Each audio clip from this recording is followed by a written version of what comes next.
और अब हम आ चुके हैं किचन में और हमें आगा बताएंगे कि अब हम क्या बनाने वाले हैं जो स्टमक से हमारे लिए ठीक हो। अच्छा देखिए, हमने अभी बात की कि स्टमक इश्यूज बेसिकली मैदे से स्टार्ट होते हैं, ठीक है, जिसमें गैस्ट्रिक प्रेशर, गर्ड का एक इशू होता है, जिनको रिफ्लक्स की कैफियत रहती है, तेजाबियत की कैफियत रहती है, तो उनके लिए एक ऐसी रेमेडी जो वो घर में बना सकते हैं। और तमाम चीज़ें, मेरी कोशिश ये होती है कि घर में ही चीज़ें मौजूद हों ताकि आप फौरी तौर पर जो प्रॉब्लम फेस कर रहे हैं वो आपके किचन में ही कुछ ऐसे दवाएँ या कुछ ऐसी चीज़ें हों जो आप फ़ौरन तौर पर बना सकें।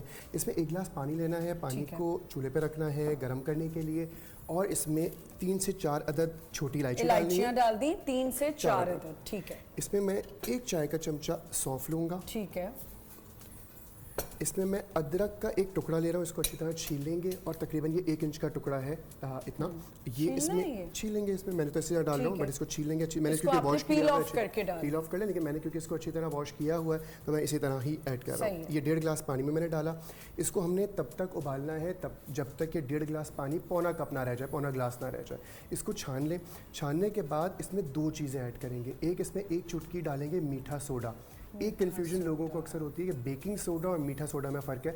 मीठा सोडा जो है वो सोडियम बाइकार्बोनेट होता है, और आज की तहकीक ये कहती है, सारी रिसर्चेस ये कहती हैं कि मीठा सोडा जो है वो ना सिर्फ ये कि एंजाइम्स को बेहतर करता है, बल्कि जो तेजाबियत, गैस्ट्रिक प्रेशर वगैरह होता है उसके लिए एक बेहतरीन दवा का काम करता है। और इसके साथ साथ क्योंकि ये अल्कलाइन वाटर बना देता है इसको, तो ये हजम के निज़ाम के साथ साथ ओवरऑल बॉडी पे भी बहुत अच्छा अफेक्ट करता है। अदरक तो डल गया, ठीक है। अब इस पानी को हम छान लेंगे, मीठा सोडा डाल लेंगे, जितना आधा रह जाए। 1.5 कप पानी हमने पकाया था, पौना कप रह जाए, आधा रह जाए, तो इसको छान लेंगे। उसमें मीठा सोडा ऐड करेंगे, उसमें तकरीबन हाफ लेमन स्क्वीज़ कर देंगे, और ये आपका एक घर में बनी हुई ग्रीन टी बेसिकली तैयार हो गई है, जो कि आपके किसी भी हजम के निज़ाम का इशू हो रहा हो तो फर्स्ट एड के तौर पे ये एक बेहतरीन दवा का काम करेगी।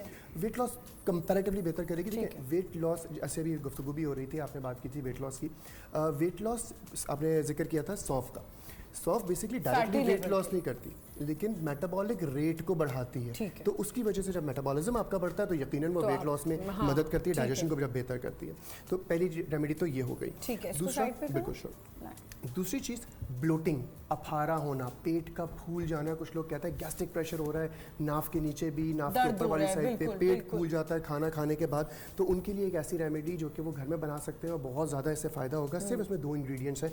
1 गिलास पानी लेना है, इसको गर्म करना है, इसमें आधा चाय का चमचा सफ़ेद ज़ीरा डालना है, ठीक है, और क्वार्टर चाय का चमची अजवाइन, क्वार्टर चाय का चमचा तकरीबन 1 चुटकी या थोड़ी सी चुटकी से ज़्यादा ये ऐड कर लें। घर के ग्रोसरी डिपार्टमेंट में, कैबिनेट में ये दोनों चीज़ें मौजूद हैं। अजवाइन होना बहुत ज़रूरी है, और ज़ीरा तो होता ही है क्योंकि वो हर खाने में डलता है, लेकिन अजवाइन मोस्ट इम्पॉर्टेंट इंग्रेडिएंट है। बिल्कुल ऐसे, बट मैं फिर कहूँगा, गुफ्तगू में भी बात आप कह रही थी, हर चीज़ की ना ये दवा है, अगर इसको भी मैं दिन में 5 दफ़ा पीना शुरू कर दूँ तो यकीनन ये नुकसान होगा। किसी भी चीज़ की जब हम इस्तेमाल करते हैं दवा के तौर पे भी या ग़िज़ा के तौर पे भी, मॉडरेशन बहुत ज़्यादा इंपॉर्टेंट है, क्योंकि अगर मॉडरेशन नहीं रहेगी तो यकीनन फ़ायदे के बजाय आपको नुकसान का बायस बनती है। तो सिर्फ इस पानी को, गर्म पानी को तकरीबन थोड़ा सा पकाएंगे, एक जोश आ जाए और इसको छान लें, थोड़ा सा रूम टेम्परेचर पर आ जाए तो आप इसको पी लें। सिर्फ ये 3 इंग्रेडिएंट्स है, पानी, सफ़ेद ज़ीरा।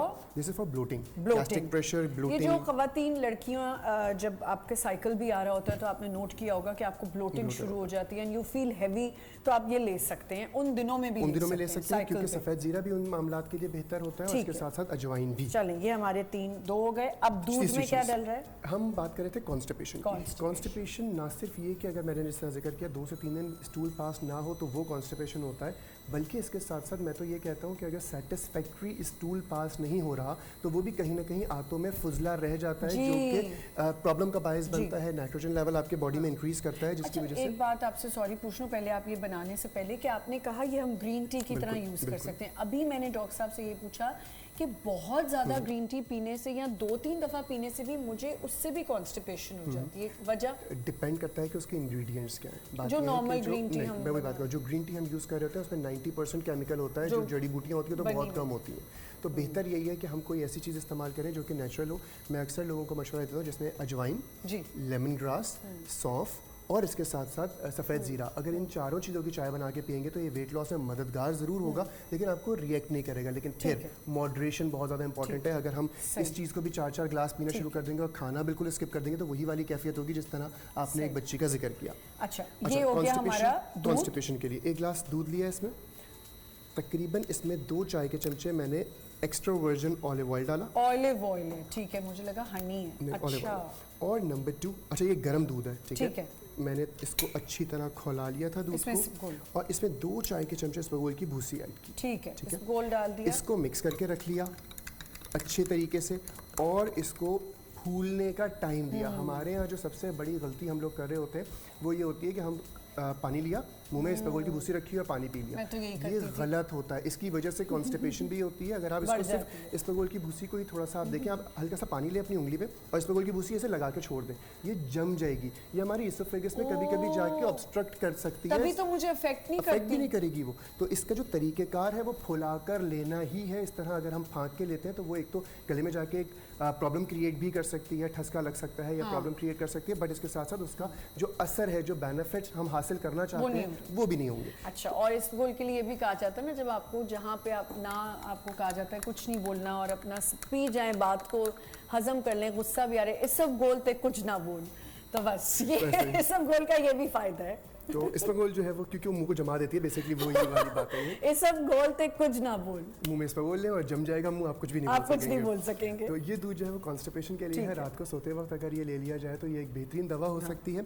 और इसके साथ साथ अगर जैसे बच्चे होते हैं जिनको कॉन्स्टिपेशन रहती है और ऑब्वियसली इसबगोल की भूसी उनको नहीं दी जा सकती, साइंटिफिकली तो दी जा सकती है, बट वो इसके टेक्सचर की वजह से कुछ बच्चे जो है वो नहीं ले पाते, उनको अच्छी नहीं लगती, तो उनको आधा ग्लास दूध में सिर्फ तकरीबन 10 to 12 ड्रॉप्स कैस्टर ऑयल, एरंडी का तेल कहते हैं, वो अगर डाल के दे दिया जाए तो कॉन्स्टिपेशन का मसला बिल्कुल ठीक हो जाएगा।